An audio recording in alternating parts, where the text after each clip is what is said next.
أعوذ بالله من الشيطان الرجيم بسم الله الرحمن الرحيم الحمد لله رب العالمين والصلاة والسلام على رسول الله مولانا محمد مصطفى وعلى آل صحبه وسلم مدد يا الله مدد يا رسول الله مدد يا إبري الله أما بعد. Ceci étant dit, euh, du coup je suis malheureusement obligé de refaire l'enregistrement du cours de dimanche dernier sur l'histoire musulmane, parce que malheureusement, je n'ai pas lancé l'enregistrement là, mais la diffusion en direct. Et le problème, bah, c'est que vu que mon logiciel d'enregistrement et de diffusion n'était pas relié en fait à un compte de diffusion en direct, du coup, malheureusement, ça n'a pas enregistré, mais ça a diffusé pour rien le cours. Et malheureusement, bah, des frères ont participé, avaient posé des questions plutôt pertinentes. Euh, et du coup, bah, malheureusement, l'enregistrement ne s'étant pas fait de par ma faute, je suis obligé de refaire l'enregistrement. Et malheureusement, il n'y avait pas les questions à remettre en avant.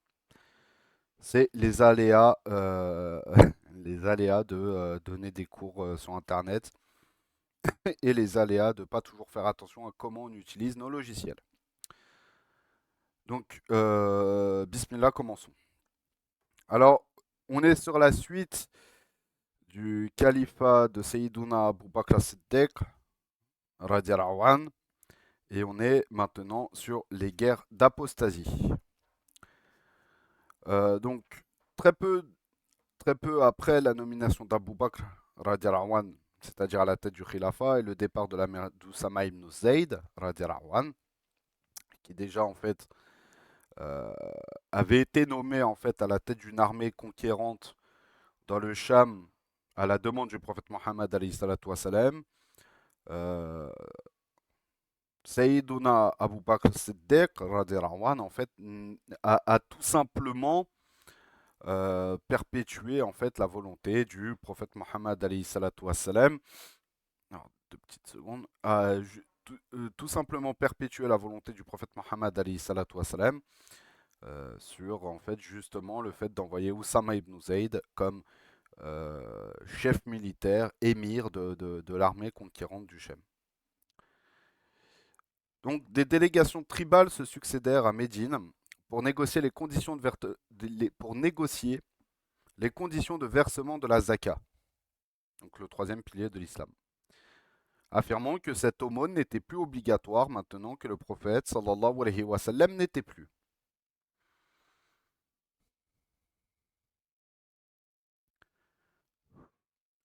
Pour appuyer leurs propos, ces tribus citaient le verset suivant: prélève de leurs biens une sadaqa par laquelle tu les purifies et les bénis, et prie pour eux. Ta prière est une quiétude pour eux. Et donc on est sur Sourate 9 au verset 103. Donc selon eux, la zaka, donc je le rappelle qui est le troisième pilier de l'islam, ne devait être versée qu'à celui dont la prière était une quiétude pour eux, c'est-à-dire le prophète Mohammed alayhi salatu wassalam.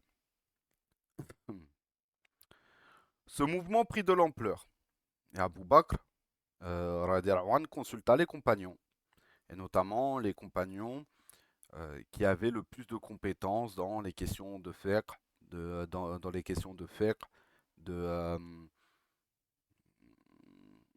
de jurisprudence, d'organisation, qui maîtrisaient le plus le Coran, la sunna du prophète Mohammed alayhi salatu wassalam, etc. Il n'interrogeait pas n'importe quel compagnon en fait. C'était en fait on va dire son petit gouvernement, ses conseillers les plus rapprochés. Et donc ces derniers lui conseillèrent à l'unanimité de ne pas intervenir, de ne pas contraindre les tribus rebelles à payer la zaka, et d'attendre que la foi ait pénétré leur cœur. Sayyiduna Omar al-Farouq, Omar ibn al-Khattab, radiallahu anhu, ce compagnon réputé strict et inflexible, partageait également cet avis.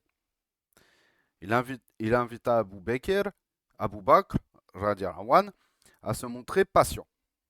Toutefois, le calife lui-même répondit ainsi. Par Allah, s'ils refusent de me remettre ne serait-ce qu'une jeune chamelle qu'ils avaient l'habitude de remettre au messager d'Allah, alayhi salatu wassalam, je les combattrai. Je combattrai tous ceux qui font la distinction entre la prière et la zakah. Donc cette parole, elle est rapportée chez Ibn al-Arabi, et pas Ibn Arabi, dans Al-Awasim min al-Qawasim. Et il ajouta, ô Omar, toi qui étais fort pendant la Jahiliya, c'est-à-dire la période anté-islamique, serais-tu devenu un musulman faible? Lorsqu'on lui demanda avec quelle armée il comptait les combattre, il répondit, je les combattrai seul jusqu'à ma propre mort. Donc ça, toujours rapporté chez Ibn al-Arabi, dans le livre qu'on a cité plus tôt, donc Al-Awasim Minal Qawasim. Euh, donc le calife était bien déterminé à affronter les tribus dissidentes, bien qu'elles soient très nombreuses. En effet, seules les populations de Médine, de la Mecque et d'At-Taïf lui étaient restées fidèles. Néanmoins, il combattit les tribus rebelles avec les hommes qu'il avait à sa disposition jusqu'au retour de l'armée d'Oussama ibn Zayd, radiallahu anhu. Par la suite, il constitua 11 détachements qui parvinrent à mener à bien leur mission et à rétablir l'ordre. Petit, petit complément. Euh, Lorsqu'on dit que seules les villes de Médine, de la Mecque et d'At-Taïf étaient restées fidèles en fait à l'autorité d'Abu Bakr as-Siddiq, de Sayyiduna Abu Bakr as-Siddiq euh, et de l'islam, il y a trois aspects à prendre en compte. Le premier aspect, c'est le nombre de compagnons anciens qui étaient présents à la Mecque et à Médine. Il y avait, par exemple, à la Mecque et à Médine, des compagnons qui étaient musulmans depuis presque les premiers temps de la révélation.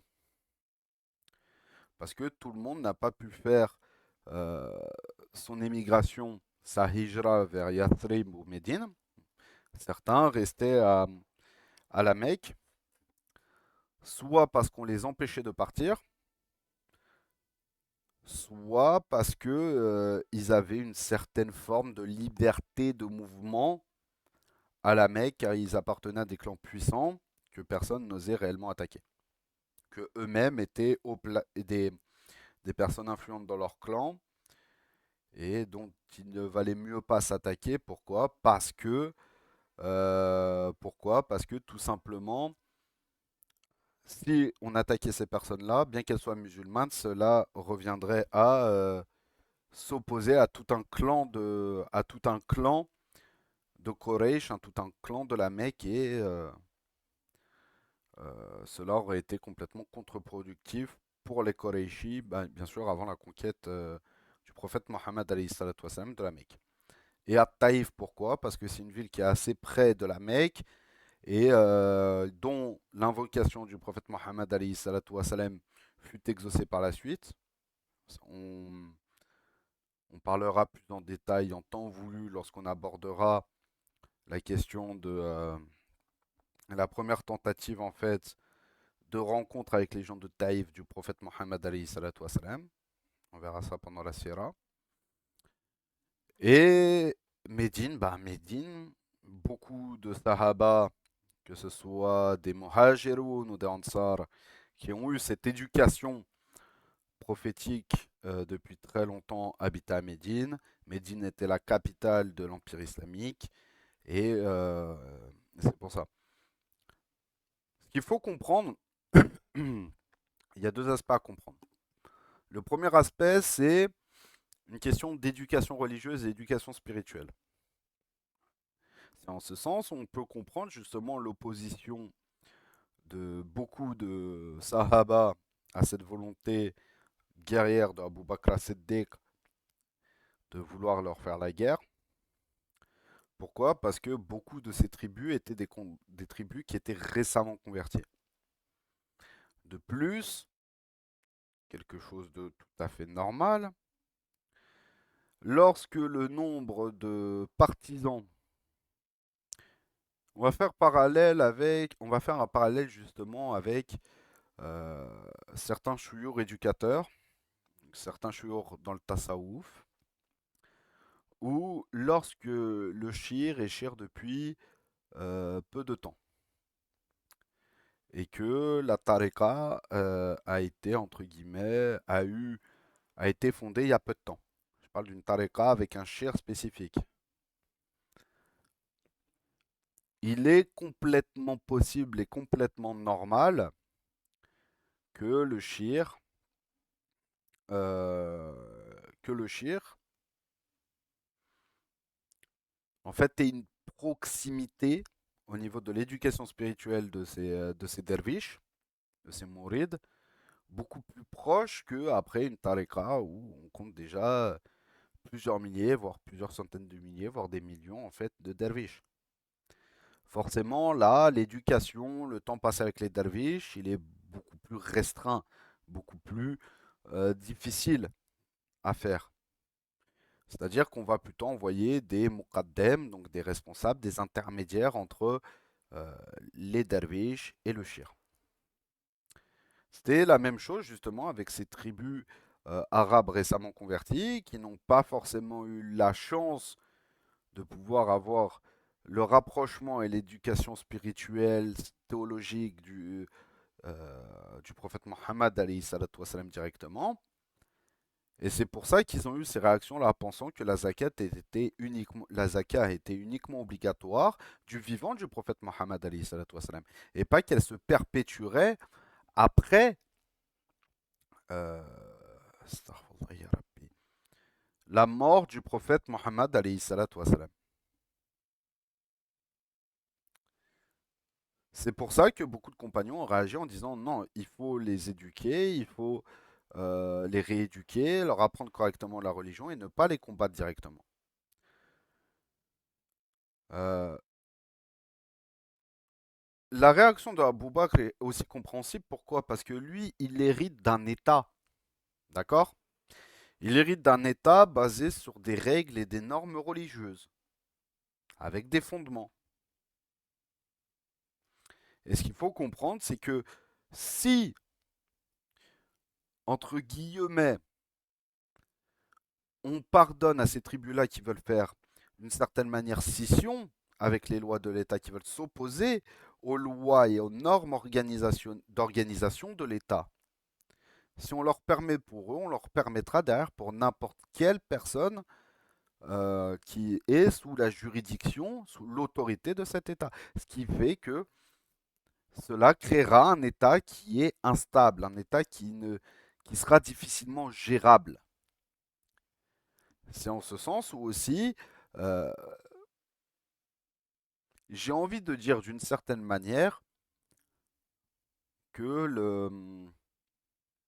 ce qu'a voulu faire Abou Bakr est complètement compréhensible. Si on revient maintenant sur les trois villes qui sont restées soumises à l'autorité de Abou Bakr as-Siddiq et soumises à l'autorité du Khilafat, pourquoi est-ce que la Mecque, elle, est restée soumise à l'autorité de est soumise à l'autorité de Abu Bakr as-Siddiq et Taïf aussi d'ailleurs, alors que il faisait partie des tribus et des tribus et des peuples qui étaient parmi les derniers convertis. Pourquoi est-ce qu'ils sont restés soumis? Je vais juste, on rentrera un petit peu plus dans les détails au moment de la Sira, mais je vais vous parler d'un personnage qu'on verra assez régulièrement dans la Sira. Ce Sahabi, parce que à ce moment-là, cet homme est devenu un Sahabi, mais à la base, c'était un des leaders de Quraysh, et qui, en plus de cela, euh, d'une certaine manière, combattait, d'une certaine manière, la da'wa, la da'wa, l'autorité du prophète Mohammed alayhi salatu wassalam sur ses fidèles, et ensuite combattait l'État islamique qui s'est fondé à Yasrib, qui deviendra par la suite Médine. Donc ce sahabi, c'est Suwail ibn Amr, radiallahu anhu. Parce qu'à ce moment-là, c'est un sahabi. Il s'est converti au moment, dans la période de Fatul Mecca, donc de la conquête, de l'ouverture de la Mecque.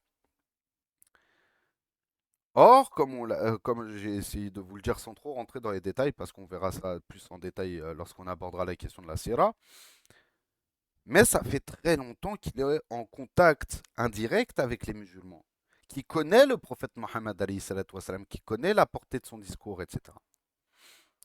Il a même combattu les musulmans à Badr, à la bataille de Badr.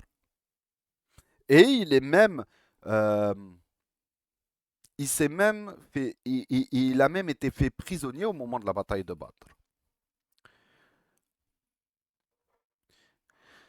Et au moment de la bataille de Badr, il se fait prisonnier. Et on comprendra pourquoi lorsqu'on parlera de certains faits venant de lui pendant la sira du prophète Mohammed alayhi salatu wassalam. Mais lorsque Omar ibn al-Khattab radiallahu anhu le vit, il voulut lui couper la langue. Le prophète Mohammed alayhi salatu wassalam l'arrêta, le calma, en lui disant Ya Omar, laisse Wail en paix, parce qu'il se peut qu'un jour il prenne une position dont même toi tu seras satisfait. Et ce qu'il faut comprendre, c'est que Suwail ibn Amr, c'était parmi les personnes les plus éloquentes des Quraysh. Une des personnes dont la parole était écoutée, était entendue, une parole d'autorité, comme on dit.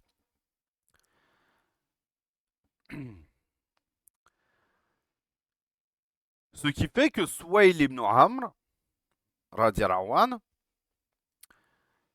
a gardé cette influence-là. Et au moment où beaucoup de tribus ont apostasié, ne voulaient plus payer la zakat, ont apostasié et même ont combattu les musulmans, Suwail ibn Amr est allé sur la place publique, c'est-à-dire auprès de la Kaaba, et a fait une annonce publique aux gens qui habitaient à Mecca, donc à la Mecque, en disant nous sommes parmi les derniers à avoir connu la baraka de l'islam, à avoir accepté la religion d'Allah et de son envoyé Mohammed alayhi salatu wassalam, ne soyons pas les premiers à en sortir. C'est en ce sens où, justement, on comprend euh, la parole du prophète Mohammed alayhi salatu wassalam, Sayyiduna Mohammed Mustafa alayhi salatu wassalam, quand il dit à Omar ibn al-Khattab pour le calmer, laisse Waïl tranquille, car il se peut qu'un jour il prenne une position dont même toi tu seras satisfait.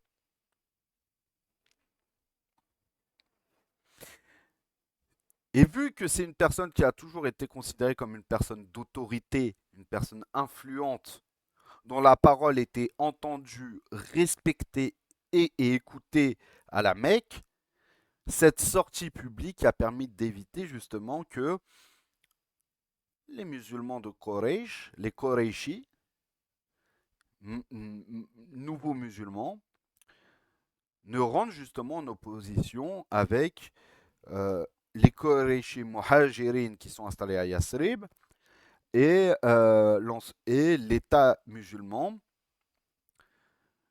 et que cela refasse justement des divisions internes. Alors que maintenant, ils ont tous reconnu justement la véridicité du prophète Mohammed alayhi salatu wassalam et son statut de prophète, ils ont accepté l'islam, etc., etc.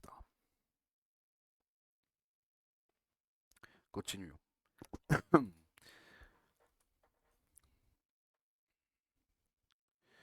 Cette décision fut la plus difficile qu'Abu Bakr radiallahu anhu eut à prendre. Malgré sa douceur intrinsèque, c'est-à-dire de nature, Abu Bakr était quelqu'un de doux, de très sensible. Comme on l'a vu, parmi les premiers cours d'histoire islamique, on a vu un peu la personnalité, la nature euh, psychologique, humaine, etc. de Abu Bakr as-Siddiq radiallahu anhu. Ce compagnon sut défendre la vérité avec courage et détermination. Mustafa Sibai rahmatullah alayh, écrit à ce sujet que la décision d'Abu Bakr radiallahu anhu, concernant les tribus rebelles est la plus grande et la plus noble preuve de volonté et de détermination. Car il s'est montré résolu, malgré la difficulté de la situation, et grâce au courage et à la détermination qu'Allah lui a insufflé. Il a pu protéger l'islam et l'État islamique. Il est donc juste de dire qu'Abu Bakr radiallahu anhu, est le deuxième acteur clé dans la fondation de l'État islamique après le prophète Mohammed alayhi salatu wassalam. Et donc ça, c'est dans le livre Uzama Nafil Tahir de Mustafa Asibai. Maintenant, pour ce qui est de la compilation du Coran, c'est une des plus grandes œuvres clés d'Abu Bakr as-Siddiq. Juste petite information avant. On ne, le livre ici ne rentre pas forcément dans les détails, ce livre, à plusieurs reprises, il ne rentre pas forcément dans les détails dans les détails de, comment je pourrais dire ça, euh, de plusieurs faits historiques. Donc deux options, soit je vous orienterai vers des conseils de lecture, soit je vous orienterai vers des conseils de lecture afin d'en apprendre un petit peu plus sur, j'ai envie de dire d'une certaine manière,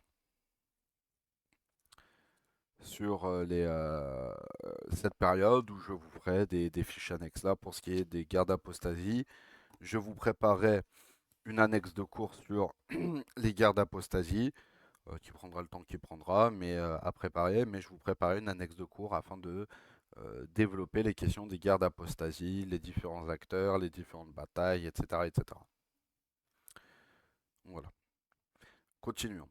Donc la compilation du Coran, autre grande œuvre sous le règne, enfin celle-ci s'est développée tout au long du règne euh, des califes, des émirs mu'minin, depuis Abu Bakr jusqu'à Osman ibn Affan, radiallahu anhu, mais cette action de compiler le Coran, de la compilation du Coran, a commencé sous Abu Bakr as-Siddiq, radiallahu anhu. Donc le prophète alayhi salatu wassalam, a fondé avec l'aide d'Allah la religion musulmane, avec l'aide d'Allah Jalla Jalaluhu. Après lui, Abu Bakr radiallahu anhu, a apporté sa contribution en prenant une décision qui permettra à la communauté musulmane de profiter du Coran, qui constitue l'un des fondements de cette communauté et son principal facteur d'essor. Et ça, c'est ce qu'on voit, c'est ce qu'on a vu un petit peu et qu'on verra après avoir fait la pause sur tout ce qui est lié de près ou de loin à la langue arabe et aux sciences de la langue arabe. On reprendra un petit peu euh, le Coran. Donc tout ce qui est l'aspect scientifique et culturel lié au Coran dans, dans les cours du lundi matin, donc dans ce qui est sciences, culture, etc. de la civilisation musulmane. Donc on reparlera un petit peu avant de passer à d'autres sujets. Donc c'est en ce sens où il faut comprendre que le Coran est un des fondements de l'essor de la civilisation musulmane. Les renouveaux les plus nobles sont ceux qui ont été entrepris par les prophètes alayhim salam, car ils sont parfaits et ont pour objectif le bien-être spirituel de l'homme, mais également son bien-être mondain. C'est-à-dire que euh, l'islam est une religion complète qui répond aux besoins matériels, humains, naturels de l'homme, mais également ses besoins spirituels, théologiques, ésotériques, intellectuels, etc. La renaissance initiée par l'islam repose sur le Coran. Donc ce livre sacré est clair et qui touche les cœurs et les transforme, et qui regroupe tous les aspects des renaissances précédentes. Un grand nombre de mémorisateurs du Coran, c'est-à-dire Qurra, trouvèrent la mort pendant la bataille d'Al-Yamama. C'est parmi les plus importantes batailles des guerres d'apostasie. On en parlera. Qui a notamment opposé les dernières forces de Musaylima al-Kadhab, Moussaïlima le menteur, qui se faisait passer pour un faux prophète, etc., etc. C'est pour ça que je détaillerai un petit peu plus ce qu'on appelle les guerres d'apostasie et pourquoi est-ce qu'on appelle ça aussi guerre d'apostasie. Parce que ce qu'il faut comprendre, histoire de résumer très simplement, ce qu'il faut comprendre, c'est que ce n'est pas uniquement parce que les gens ont refusé de payer la zakat qu'il y a eu ce qu'on appelait les guerres d'apostasie. C'est qu'il y a également nombre de tribus qui avaient accepté l'islam et qui s'étaient soumises à l'islam du vivant, entre guillemets, du vivant, on va dire, physique du prophète Mohammed alayhi salatu wassalam, de sa présence physique parmi nous, et qui, après le fait qu'il ait rejoint son Seigneur Jalla Jalaluhu, derrière, euh, sont sortis du giron de l'islam et de l'État islamique, et potentiellement pouvaient représenter une menace et une force d'opposition. Voilà aussi pourquoi est-ce qu'on appelle ça les guerres d'apostasie. Ça, de toute façon, ça sera détaillé beaucoup plus dans l'annexe du cours. Par conséquent, Omar ibn al-Khattab, qui s'inquiétait de voir le Coran tomber dans l'oubli, suggéra au Khalif, donc Abu Bakr as-Siddiq, de rassembler toutes les parties du Coran inscrites sur des supports écrits connus des musulmans de Médine. Il faut savoir que euh, cette suggestion-là, c'est pas Omar ibn al-Khattab qui l'a eu tout seul. C'est d'autres Sahaba qui sont venus voir Omar ibn al-Khattab al-Farouq, qui lui ont euh, qui lui ont conseillé de faire ça. Omar ibn al-Khattab a refusé parce qu'il considérait ceci comme une bid'a vu que ça n'a pas été fait du temps du prophète Mohammed alayhi salatu wassalam. Mais à force d'argumentation, de raisonnement logique, etc., etc., Omar ibn al-Khattab a compris justement leur demande et l'importance de leur demande. Pourquoi est-ce qu'ils sont allés voir Omar ibn al-Khattab radiallahu anhu avant d'aller voir Abu Bakr as-Siddiq, au lieu d'aller voir directement Abu Bakr as-Siddiq radiallahu anhu? Pourquoi? Parce que Omar ibn al-Khattab radiallahu anhu avait l'écoute particulière justement de Abu Bakr as-Siddiq radiallahu anhu. Et qui savait qu'en passant par Omar ibn al-Khattab radiallahu anhu, Omar ibn al-Khattab allait trouver les mots justes et les bons arguments pour aborder la chose auprès de Abu Bakr as-Siddiq. Al-Bukhari nous transmet ce récit rapporté par Zayd ibn Thabit. Abu Bakr me fit demander à mon arrivée. Donc on parle ici de Zayd ibn Thabit. Je le trouvais en compagnie d'Omar ibn al-Khattab. Abu Bakr me dit, Omar m'informe que plusieurs Qurra, donc comme on l'a vu, c'est des personnes qui connaissaient une partie ou la totalité du Coran de mémoire par cœur, sont morts durant la bataille d'Al-Yamama. Il craint de voir une grande partie du Coran disparaître si d'autres Qurra meurent dans d'autres batailles, etc.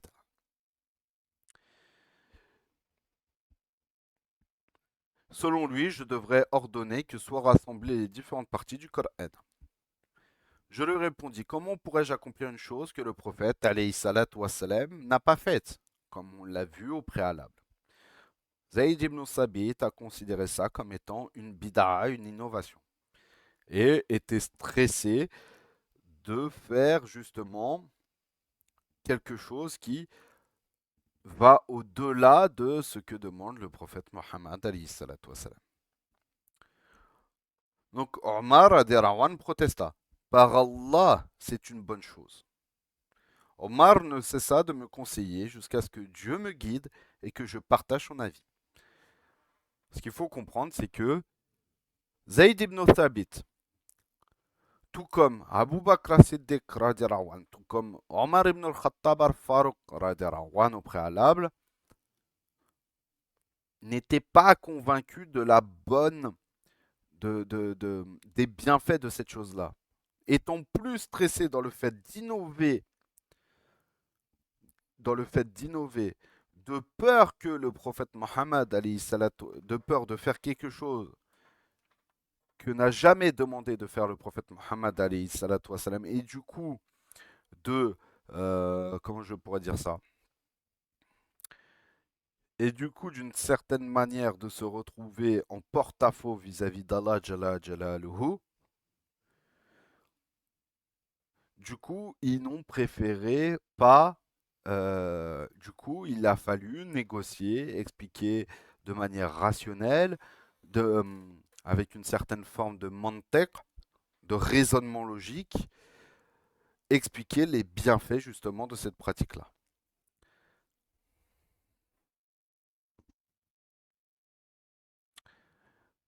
Donc Zayd poursuit son récit ainsi, toujours chez Bukhari.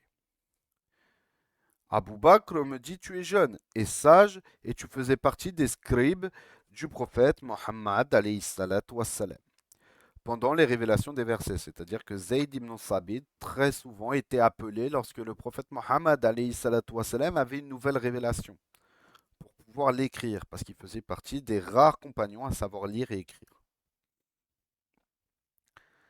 Et donc, Abu Bakr as-Siddiq radiallahu anhu, dit: Je te confie la tâche de rassembler les différentes parties du Coran.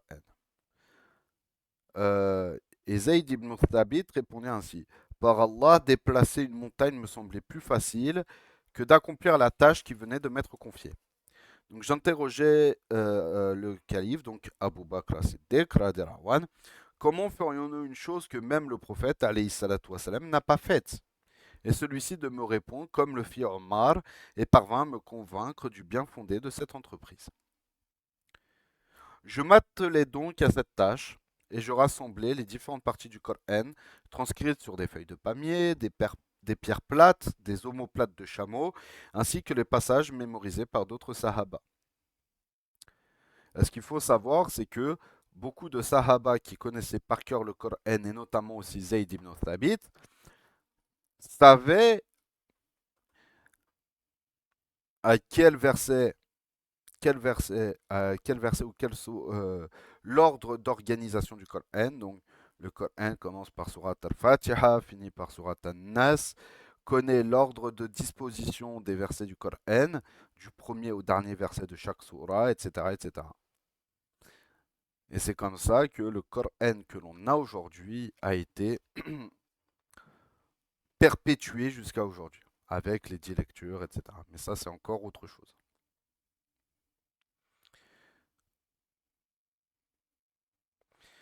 Ce qu'il faut savoir, c'est que pendant longtemps, il connaissait un verset, mais histoire d'être sûr, il voulait trouver un compagnon qui pouvait lui révéler, qui pouvait lui rapporter. Il n'a pas trouvé et le seul compagnon qu'il a réussi à lui trouver ce verset-là pour confirmer que ce verset-là a été révélé, c'était Khuzaima al-Ansari. Et qui a été le seul qui a permis de transmettre ce verset dans la sourate At-Tawbah, donc la sourate du repentir. Donc certes, un messager parmi vous est venu à vous, auquel pèsent lourd les difficultés que vous subissez. Sourate 9 au verset 128.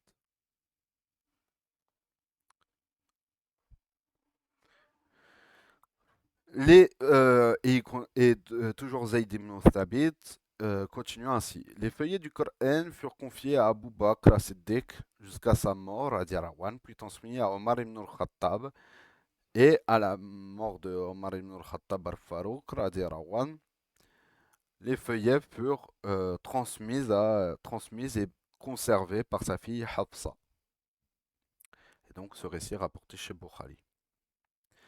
Ce qu'il faut comprendre, c'est qu'aujourd'hui, euh, on va dire les coranistes, les Munkirisuna, beaucoup d'orientalistes, euh,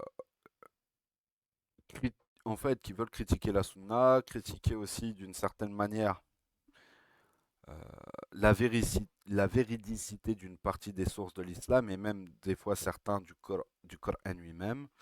Ce qu'il faut comprendre, c'est que lorsqu'on voit ce genre de récit-là, on comprend que Ce qui a permis de préserver, de nous transmettre le Coran à l'heure actuelle, c'est exactement les mêmes personnes, d'accord? Les mêmes personnes et qui se basent exactement sur le même type de travail que ce qui nous a été transmis de la Sunna aujourd'hui, d'accord? Ce sont les Sahaba qui ont fait l'effort de compréhension et de préservation du Coran afin que le Coran nous soit transmis tel qu'il nous est transmis aujourd'hui. Et ça, c'est peu importe les 10 lectures. Donc, c'est-à-dire de la sourate al-Fatiha à la sourate an-Nas. Les 114 surahs, les 6000 et quelques versets.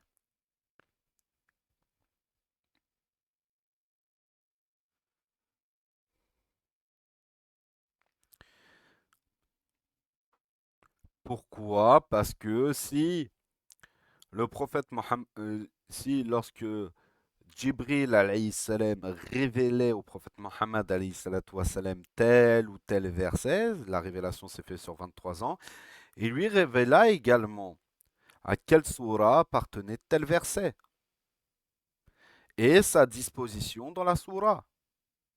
Et au niveau de l'ordre de l'ordre de lecture des surahs, de lecture de récitation des surahs, lui indiquait également cet ordre-là.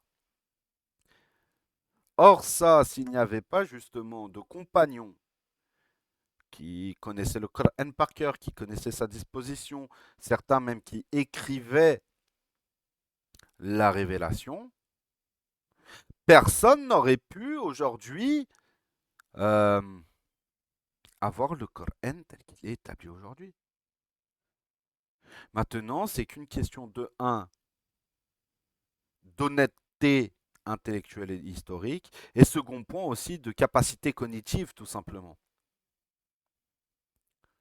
Les trois quarts des temps, les réformistes de tous bords, et notamment aujourd'hui, qu'on le veuille ou non, les Munkeri Sunna, ne sont pas des gens qui sont très développés sur des questions basiques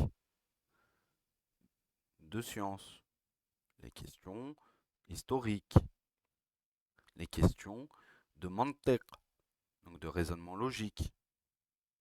Ce sont des gens qui ne suivent que leur passion, leur nefs, qui se sont fait bouffer par Shaitan et leur nefs, qui n'ont aucune espèce, ne serait-ce qu'un seul instant, volonté justement de teskiyatun nefs et de rabaissement de l'ego devant l'autorité supérieure de Allah Azzawajal. Alors que Allah Azzawajal lui-même nous dit que celui qui obéit et qui aime le prophète Mohammed alayhi salatu wassalam, aimera Dieu.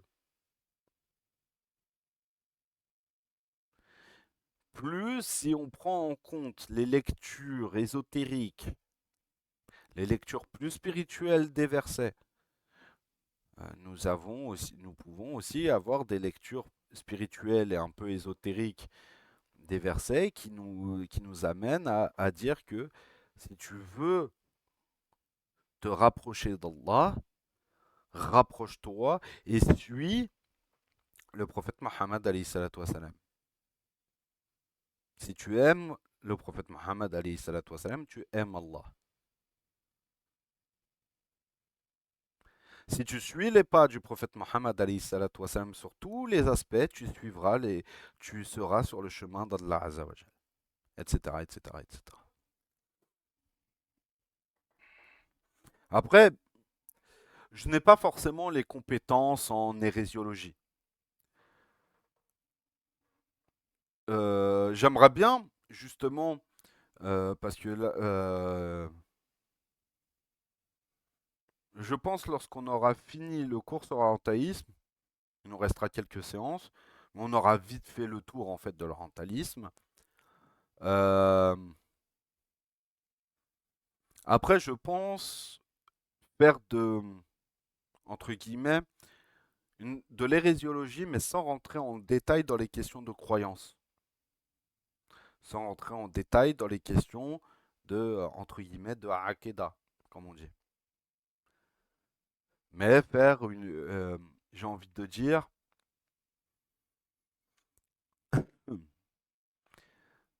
Mais d'une certaine manière, j'ai envie euh,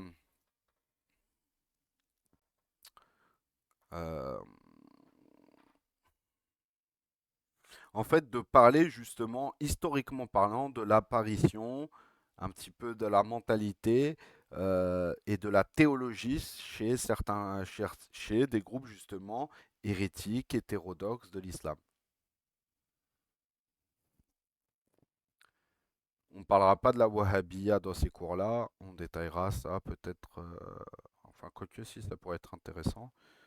En tout cas, je pense que après l'orientalisme, après les cours sur l'orientalisme, on fera un cours d'hérésiologie historique, entre guillemets, sur les groupes hétérodoxes de l'islam. Euh, et je pense aussi que j'aimerais rajouter peut-être un autre cours, parce que j'ai enfin pu retrouver, moi c'est une version condensée, mais j'ai enfin pu retrouver un livre qui m'intéressait sur Ibn Khaldoun sur la Muqaddima. Sur la Muqaddima, mais c'est un peu un condensé et un char d'un historien français qui est assez pas mal compétent, mais où on permettra toujours un petit peu de corriger, de corriger et de commenter un peu certaines choses. En fait, faire un commentaire du commentaire. Et, mais aussi de justement prendre ce livre sur la Muqaddima et faire des cours dessus. Donc je pense que je rajouterai un autre cours, je vais réfléchir quand, mais je rajouterai sûrement un autre cours, peut-être le vendredi soir ou fin d'après-midi. Et il serait bien aussi de voir les voyages aussi de Ibn Khaldoun. Il serait bien aussi de voir les voyages de Ibn Khaldoun, pardon, de Ibn Battuta, parce que l'institut s'appelle quand même Ibn Battuta. Enfin voilà, c'est une parenthèse, mais ça m'a permis un peu d'introduire le fait que lorsqu'on aura fini l'orientalisme déjà sûr, nous allons passer à euh, une étude historique des groupes hétérodoxes, donc qui ne font pas partie d'Ahl Sunnah wal Jama'a. Et par la suite, je verrai pour ajouter peut-être euh, d'autres cours euh, et rajouter peut-être par la suite deux autres cours en plus. Amma Ba'd, recommençons. Donc dans son commentaire du hadith, Al-Barawi affirme: les Sahaba ont rassemblé l'intégralité du Coran révélé au prophète alayhi salatu wassalam, sans rien y ajouter ou en retirer. Ayant constaté la dispersion des versets sur divers supports parmi les gens, ils craignirent qu'ils tombent dans l'oubli. Donc ils transcrivirent le livre, donc le Mus'haf, sacré tel qu'ils l'avaient entendu de la bouche du prophète alayhi salatu wassalam, sans en modifier le contenu, ni la disposition des versets, des sourates qui ont été dictées par le prophète Mohammed alayhi salatu wassalam, avant, qui, euh, avant que son âme en fait ne rejoigne notre créateur Allah Jalla Jalaluhu alayhi salatu wassalam, sur ordre de l'ange Gabriel. Et du coup, c'est tout ça qu'on a détaillé plus tôt.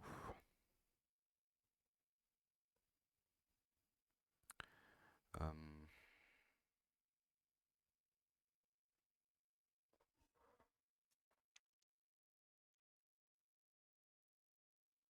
et donc, on va commencer cette nouvelle section sur les futuhat, donc les conquêtes ou les ouvertures vers les ouvertures. On appelle ça futuhat, on peut le traduire par conquête ou ouverture. Pourquoi ouverture? Tout simplement parce qu'en fait, on ouvre non seulement le contrôle sur de nouveaux territoires, les routes vers de nouveaux territoires, mais également on ouvre les routes des cœurs, car le but premier des conquêtes musulmanes est justement de euh, conquérir les cœurs avant tout, avant de conquérir des territoires, de répandre la justice divine, de répandre la justice divine dans de nouveaux coins du monde et auprès de nouvelles populations, etc.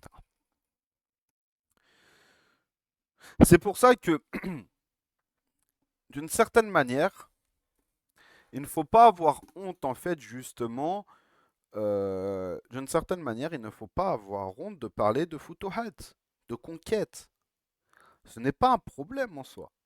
Maintenant, bien sûr, il faut expliquer, bien sûr, il faut savoir l'expliquer, savoir le présenter de manière sage, d'accord? De manière sage et de manière, on va dire, scientifique. Il faut aussi, euh, pour le présenter de la meilleure des manières, et je ne dis pas que je suis le plus compétent pour parler de ça, mais il faut avoir quand même aussi une certaine maîtrise du droit musulman selon une des quatre écoles, et notamment sur les questions de ce qu'on appelle le djihad. Et comme je vous le dis, je ne suis peut-être pas un des plus compétents dans le domaine, mais j'essaye d'être euh, le plus, j'ai pas envie de dire objectif, mais de présenter les choses telles qu'elles sont présentées dans notre religion. Et de ne pas être dans un espèce de fantasme, comme peuvent l'être certains, notamment fantasme à cause d'une forme de littéralisme des versets ou des hadiths. Parce qu'il faut savoir que l'héritage scientifique, et notamment en théologie, en droit que l'on a dans notre communauté, euh, les ulama, les fuqaha, sont quand même beaucoup plus à même de comprendre la révélation et l'ensemble des fondements qui ont permis de légiférer notre religion sont beaucoup plus à même de mieux comprendre les choses que nous. Il faut comprendre que des fois, bah, un hadith lit de manière littérale, des fois, est beaucoup plus problématique que de suivre d'une certaine manière, à notre niveau, aveuglément, les avis d'un d'un savant. Parce qu'il y a tout le principe d'isnad, de chaîne de transmission, qui permet d'assurer un héritage et une, euh, d'assurer une perpétuation euh, du, de la révélation et de la compréhension, on va dire, de la compréhension traditionnelle de la révélation, c'est-à-dire le Coran, la Sunna, etc.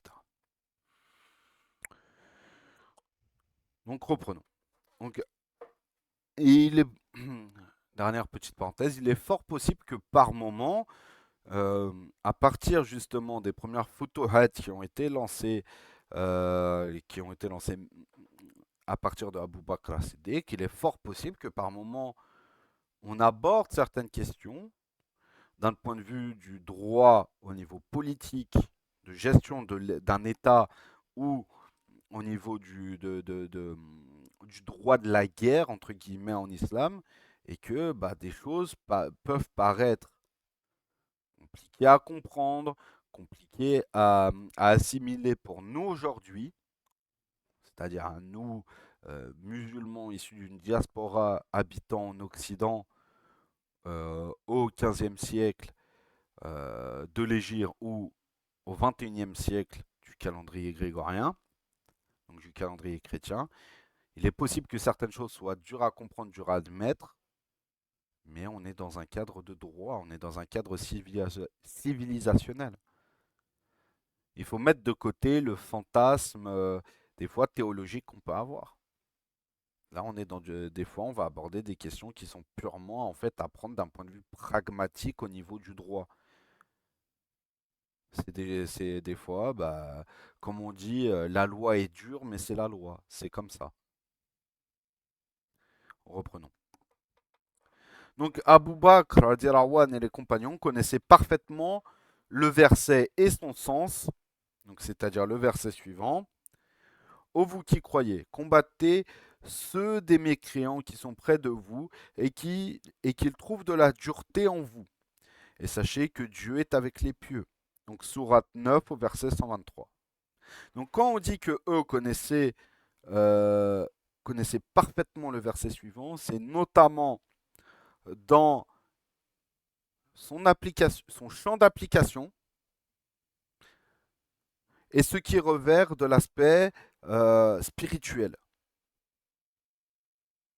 Le champ d'application et les normes d'application du verset étaient connues des Sahaba et son application aussi spirituelle et sa compréhension spirituelle était également connue des Sahaba.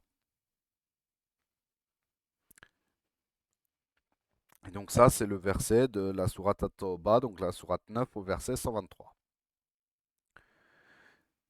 Et ils avaient conscience de leur devoir de propager l'islam et de renforcer la communauté islamique, que ce soit de propager l'islam, que ce soit euh, par la parole, comme par, entre guillemets, comprenez bien ce que je vais dire, par l'épée d'une certaine manière. Mais comme je l'ai dit plus tôt, la conquête de territoire ne veut pas forcément dire l'imposition de l'islam par ces mêmes principes de conquête territoriale. Et ça, on le développera tout au long de l'avancée dans nos cours. Second point, qui dit conquête de territoire ne dit pas forcément islamisation forcée. Ça ne veut pas dire que il y a des dirigeants qui ont pu avoir des positionnements politiques très durs d'imposition de l'islam de manière forcée, etc. Mais c'est quelque chose qui est condamnable d'un point de vue théologique. On parle des conversions forcées et qui par moments même ont été fortement réprimandés, voire empêchés par les grands ulama de notre communauté. Je pense par exemple au Shiroul Islam, qui était l'autorité théologique suprême de l'État ottoman sous Sultan Yavuz Selim, rahimallah.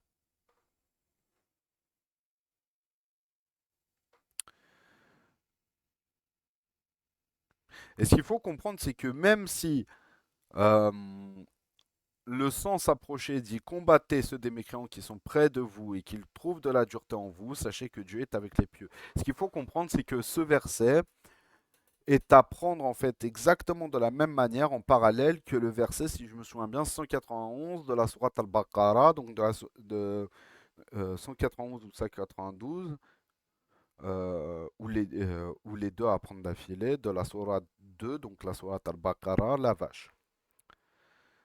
Euh, qui dit à peu près dans le sens, et combattez ceux qui vous combattent, et combattez ceux qui vous combattent, mais ne transgressez pas. Et s'ils s'inclinent vers vous à la paix, dans ces cas-là, cessez tout combat et suivez-les dans leur demande de paix. C'est le sens en fait qui est voulu. Mais ce qu'on va faire, on va reprendre,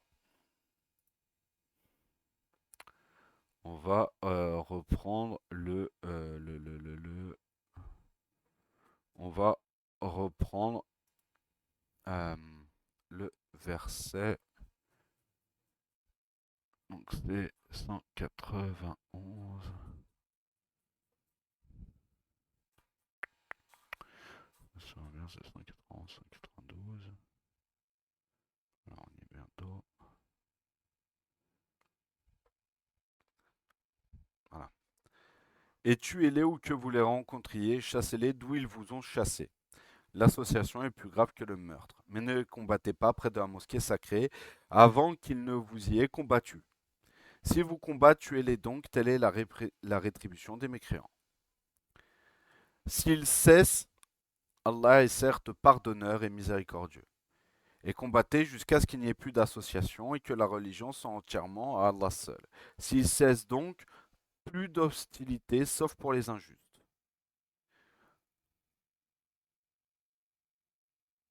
Le mois sacré, pour le mois sacré, le talion s'applique à toute chose sacrée. Donc quiconque transgresse contre vous, transgressez contre lui. La transgression est égale. Transgresser contre lui à transgression égale. Et craignez Allah et sachez qu'Allah est avec les pieux.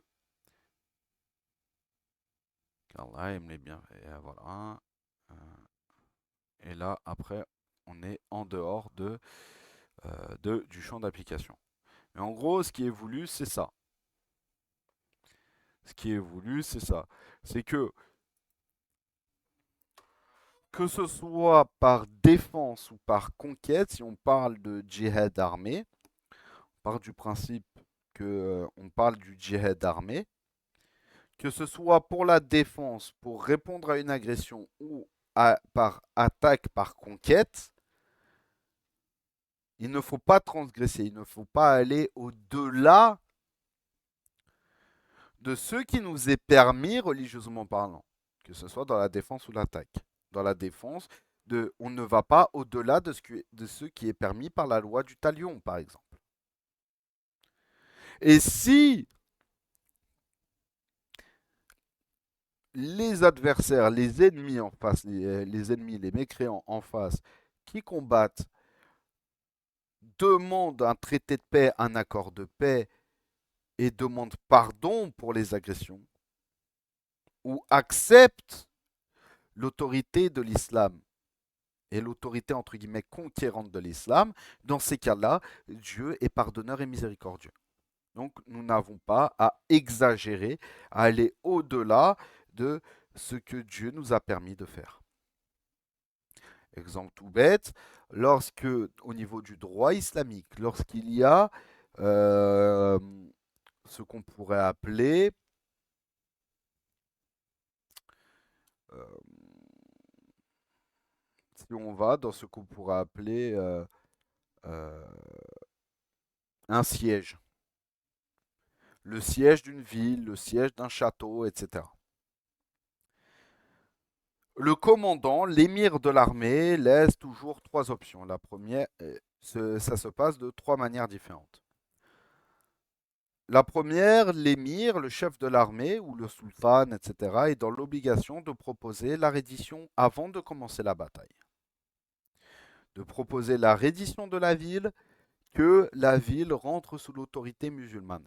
Et bien sûr, et bien sûr, il faut le rappeler, mais il y a une possibilité, il y a une possibilité de négociation où si le dirigeant accepte également l'islam en plus de laisser les clés de la ville aux musulmans, il y a possibilité de négociation pour qu'il reste à l'autorité en place de sa ville, de sa région, etc. Donc ça, c'est le premier cas. C'est-à-dire que suite à la proposition, euh, suite au début du siège d'une ville, d'une région, etc., l'émir, le sultan, etc., des musulmans proposent la reddition sans violence, sans combat des dirigeants et la soumission à l'autorité musulmane, s'ils acceptent et qu'en plus de cela ils acceptent l'islam, il y a également possibilité, après négociation, que les autorités en place restent au pouvoir. Ça, c'est la première option. Soumission sans combat et acceptation de l'autorité musulmane. Deuxième option, euh, suite à la proposition, il y a refus des assiégés. Il y a refus des assiégés.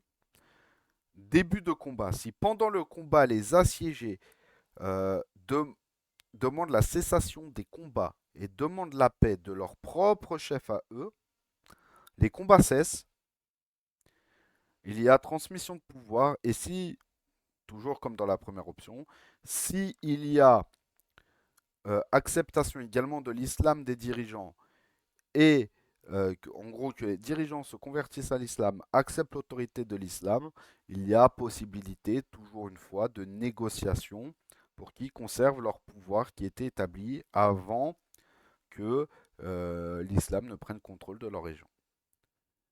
Même si ça c'est les règles générales, il y aura toujours des exceptions. Dernière option, donc troisième et dernière option. Au préalable, l'émir, le leader de l'armée, l'émir des musulmans qui est à la tête de l'armée de conquête, propose Comme on l'a dit, la soumission à l'autorité de l'État musulman, etc., à la ville, etc. Les dirigeants locaux refusent et le combat va jusqu'à la victoire des musulmans et la conquête militaire de l'armée musulmane. Dans ces cas-là, historiquement parlant, et comment ça se passait généralement, euh, l'armée a le droit jusqu'à 3 jours de pillage, sauf si l'émir décide de les arrêter avant, ce qui s'est passé par exemple lors de la conquête de Constantinople, où Sultan Fatih Mehmed, une fois que l'armée ottomane est rentrée dans Constantinople et qu'ils ont commencé les pillages pendant une journée, Fatih Sultan Mehmed, ayant peur que il y ait des dégradations qui soient faites et des exactions qui soient faites à l'encontre de certains chrétiens dans la ville et surtout de la profanation de Hagia Sophia, a cessé au bout d'une journée le pillage le pillage de la ville par son armée, alors que le droit musulman lui donne droit jusqu'à 3 jours. Mohim. Donc 3 jours ou moins si il y a ordre direct de l'émir du dirigeant de pillage. Et bien sûr, après, mise en esclavage, mise en esclavage des personnes capturées, possibilité de mise à mort de toutes les personnes en âge de se battre, j'insiste bien en âge de se battre, c'est-à-dire les enfants, les hommes en âge de se battre, c'est-à-dire en gros les hommes en âge de se battre plutôt, histoire d'être plus précis, c'est-à-dire que les vieillards, les handicapés, les femmes et les enfants n'ont pas de possibilité d'être mis à mort, euh, ne peuvent pas être exécutés pour ça. Et par contre, elles peuvent être réduites à l'esclavage. Ça, là, on est toujours dans une question de droit. Là, ici, on est dans une question de droit et on est dans une question d'analyse historique du droit en fonction de l'application dans une réalité temporelle. Donc, ce qu'il faut comprendre, c'est que euh, l'islam, d'une certaine manière, est impérialiste. Si on prend la définition euh, de base de l'impérialisme, c'est-à-dire de créer un empire, d'étendre son territoire, d'avoir une domination territoriale de plus en plus grande, et de conquérir et d'influencer les régions voisines, dans ces cas-là, oui, l'islam est impérialiste. Maintenant, la différence entre, j'ai envie de dire, l'impérialisme économique contemporain, de la mondialisation qu'on peut trouver, par exemple, d'une certaine manière en Occident, c'est que la différence, d'une certaine manière, même si tout est relatif, la moralité, la spiritualité que tu pouvais trouver dans l'impérialisme islamique c'est-à-dire de la civilisation musulmane et même d'une certaine manière aussi dans les différentes civilisations chrétiennes, que ce soit les chrétiens de l'Église apostolique romaine ou de l'Empire byzantin lié à l'Église orthodoxe, à partir du schisme de 1054, d'une certaine manière est un petit peu sur cette même longueur d'onde, c'est-à-dire d'avoir non seulement une autorité temporelle, mais une autorité aussi spirituelle et un leadership spirituel. Est-ce que ça a toujours été tout beau, tout rose? Non. Il faut être honnête. Il faut être honnête. Euh, il ne faut pas non plus être dans un fantasme historique et théologique. Il y a eu bien sûr des exactions des deux côtés. Il faut avoir l'objectivité, l'honnêteté de le reconnaître.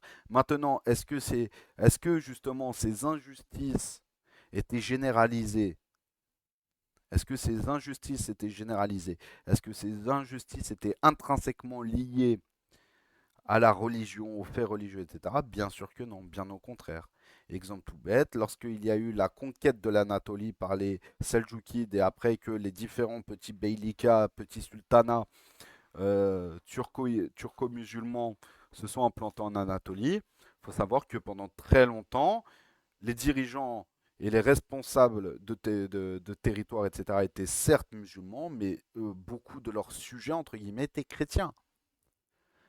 Et des fois, sur certains conflits d'ordre juridique entre chrétiens arméniens et par exemple chrétiens orthodoxes. Euh, Certains parce qu'ils reconnaissent, parce qu'ils estimaient que les juges chrétiens n'étaient pas impartiaux, étaient souvent injustes, corrompus, etc., rencontraient les leaders musulmans, donc les chefs musulmans, afin qu'ils tranchent sur des questions juridiques entre chrétiens. Bien sûr, les fuqaha, les qoudat, donc les cadis, les juges musulmans ne comprenaient pas pourquoi des chrétiens venaient demander à ce que des musulmans viennent rendre justice auprès d'eux. Il leur expliquait que eux étant reconnus pour leur impartialité et leur justice, ils préféraient que le jugement soit rendu par leur jugement à eux.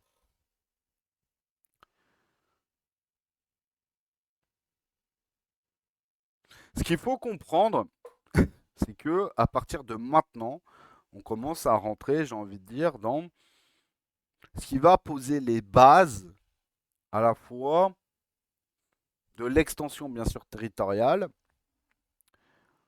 de peut-être des aspects à la fois les plus glorieux d'un point de vue épique, avec des batailles épiques, des conquêtes épiques, et aussi, bah oui, bien sûr, soyons honnêtes, des fois, un peu moins de grandiloquence, un petit peu moins euh, j'ai envie de dire, d'honorabilité, c'est de notre histoire. Est-ce que l'islam en tout temps a été parfaite, a été juste, a été juste, équitable, etc. Non. Est-ce que c'est un symbole absolu d'injustice, d'agression, de, euh, euh, de, de hagra un petit peu, enfin hagra c'est injustice en gros, mais d'injustice, de violence, de tout ce que vous voulez? Bah, bien sûr que non, bien au contraire. Il faut avoir justement ce recul, il faut justement avoir ce recul et comment je pourrais dire ça? Il faut avoir en fait ce recul, cette honnêteté de se dire que il y a la différence entre l'aspect purement théologique, d'accord? Entre l'aspect purement théologique, religieux qui est parfait, et le côté humain et l'application humaine. Je ne parle pas de la pensée, je parle de l'application, des fois humaine, de cette théologie qui a sa part d'imperfection et de mauvaise application. Est-ce que pour autant tout est acheté? Bien sûr que non. Pourquoi? Parce que si tu décides de cracher sur ton histoire, de complètement délaisser ton histoire, tu vas avoir un gros problème d'ordre de construction et d'intégration au sein de la société. Tu ne peux pas renier qui tu es, tu ne peux pas renier ton histoire. Et tu ne peux pas te refuser à comprendre les mécanismes civilisationnels qui ont fait ton histoire. Pourquoi? Parce que sinon tu vas toujours être victime, tu vas toujours être d'une certaine manière victime de l'ignorance des autres et de la propagande des autres.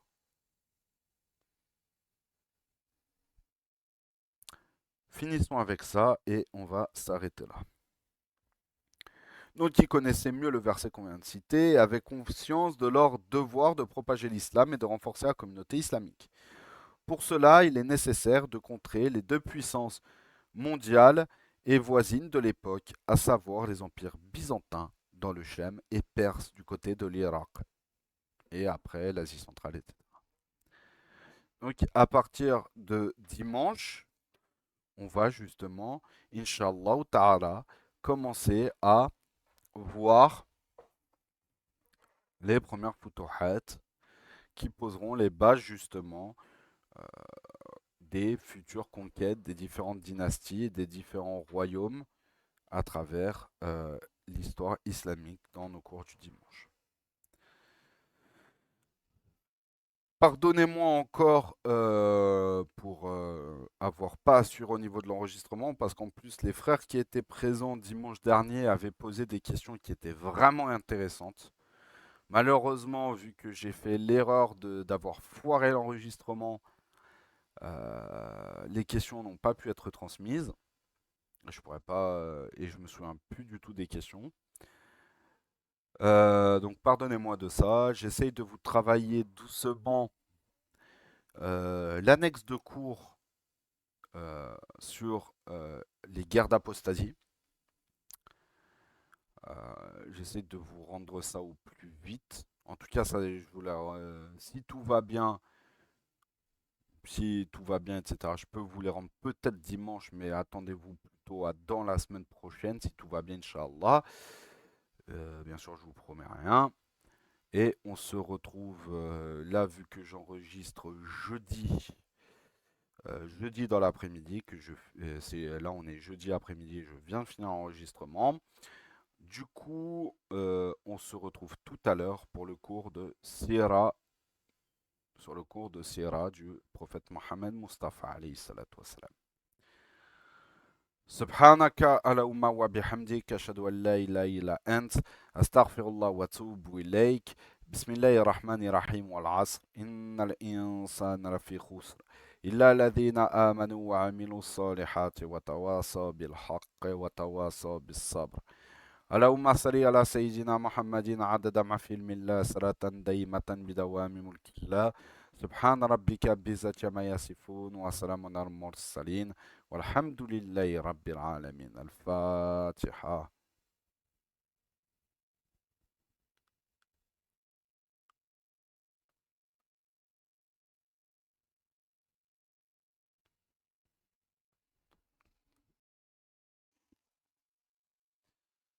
السلام عليكم ورحمة الله.